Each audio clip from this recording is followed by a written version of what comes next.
I agree. You can't fight it. It will swallow everything. I think some people feel a sense of power or influence. And, let's say they feel they have a larger ego and they think they can influence Bitcoin and they want to because their incentives, they have different incentives, right? If you're a government, if you're a Warren Buffett and you benefit tremendously from the existing system, well, surely you don't want to see that system disrupted. And Bitcoin is coming to disrupt the existing monetary and financial systems.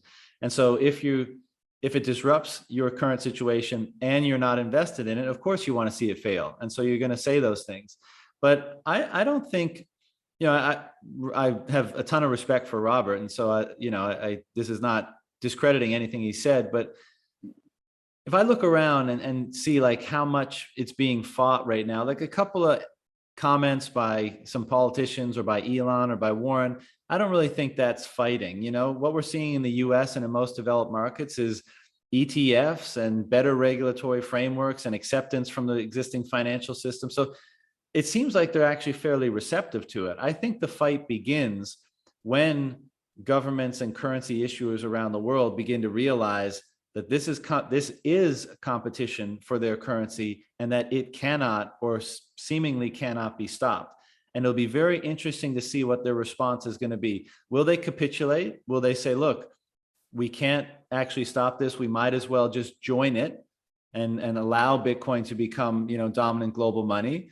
Or will they say, and I think the latter is probably true, well, let's at least try to stop it because we really like the power and control that we have. So let's do everything we can to stop it. And I think this decade that we're currently in, it'll all be done by the end of the decade. The winner and the loser will be determined.